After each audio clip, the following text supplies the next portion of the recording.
नमस्कार साथियों, स्वागत है आपका आपके अपने YouTube चैनल चैत्रवी डिजिटल क्लासेस पर।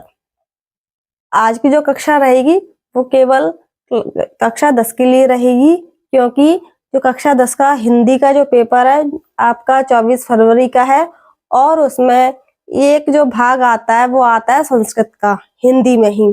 तो संस्कृत में आपको एक श्लोक आपका आता है अनुवाद के लिए, जो कि 5 नंबर का होता है, और एक श्लोक आपको लिखने के लिए आता है क्योंकि आपके पाठ्य पुस्तक का ही होना चाहिए, वही श्लोक आप उसमें लिख सकते हो। तो वो आपका 2 नंबर का रहने वाला है। तो आज हम आपको जो कराएंगे वो कराएंगे श्लोक का अनुवाद। श्लोक का अनुवाद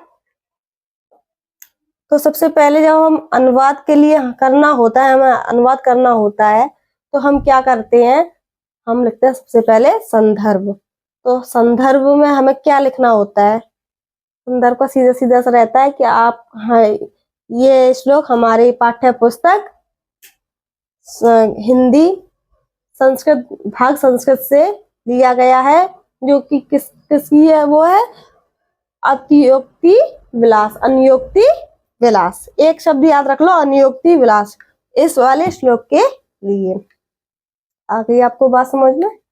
अब हम इसका अनुवाद करते हैं। क्या करते हैं? अनुवाद।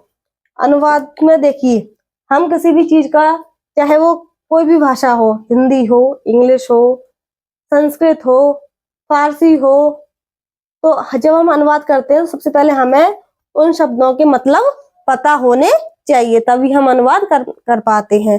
अगर इस इंग्लिश में कोई शब्द एक सेंटेंस लिखा है, दिस इज अ बॉय या यू आर सो ब्यूटीफुल, तो इसके लिए आप क्या करोगे, आपको ब्यूटीफुल का मतलब पता होगा, तभी आप उस बात को कर पाओगे। यू का मतलब पता होगा तभी आप किसी को इसका मतलब बता पाओगे। अगर आपको नहीं पता है तो आप नहीं बता पाओगे। इसी प्रकार ये संस्कृत होती है, संस्कृत में भी शब्दों का अर्थ हमें पता होना चाहिए।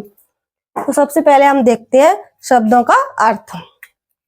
देखिए, नीर। नीर मतलब क्या होता है, आपने पर्यायवाची शब्द अगर पढ़े होंगे तो उसमें नीर का मतलब आपने पढ़ा होगा जल। क्या होता है? जल। शीर। शीर मतलब होता है खीर। शीर का मतलब होता है खीर, लेकिन इस श्लोक के अनुसार हम इसमें पढ़ेंगे दूध। ठीक है। विवेक। विवेक का मतलब होता है सही और गलत में अंतर करना, मतलब कि अलग करना, अलग करना। हंसा लस्यम। हंसा लस्यम। तो देखो इसमें 2 शब्द है, एक हंस और एक आलस्य। तो हंस का मतलब तो हंस है, आपको पता ही है, एक पक्षी है, और आलस्य मतलब आलस। आलस मतलब आलस्य मतलब आलस। त्वमेव। त्वमेव मतलब तुम ही। त्वमेव मतलब तुम ही। तनुषे। तनुषे मतलब होता है करोगे। तनुषे मतलब करोगे। चेतः। चेतः मतलब होता है यदि। चेतः मतलब यदि। आ गई आपको बात समझ में?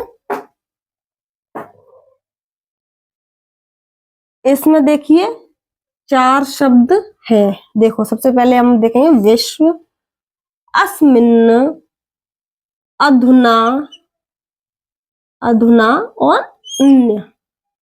विश्व, अस्मिन्, अधुना और अन्य, इसमें है 4 शब्द। तो विश्व मतलब संसार। विश्व मतलब संसार।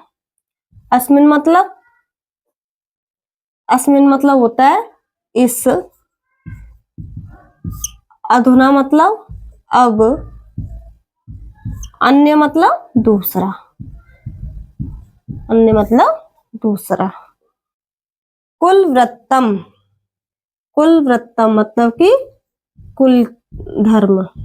कुल धर्म। पालिष्यति। पालिष्यति मतलब देखो, पालना मतलब पालना मतलब पालना, तो पालन करने वाला।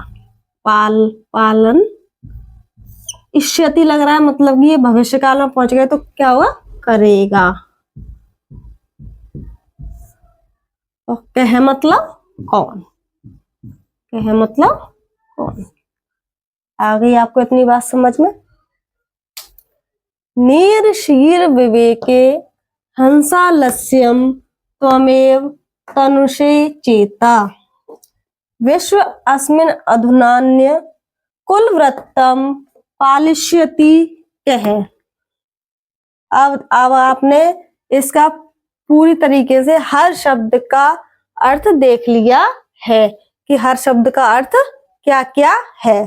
तो हम देखेंगे अब इसका हम तरीके से, मतलब अब तो हमने जो शब्द लिख दिए इधर उधर लिख दिए, लेकिन उसका अर्थ अब बनाना हमारा काम है कि प्रॉपर पूरे सेंटेंस का अर्थ कैसे बनेगा। तो देखिए इसका अनुवाद क्या है। हम कहां से शुरू करेंगे, हंस से। हे हंस, हे हंस, तुम ही दूध और पानी को अलग करने में आलस करोगे, दूध और पानी को अलग करने में आलस करोगे, तो अब इस संसार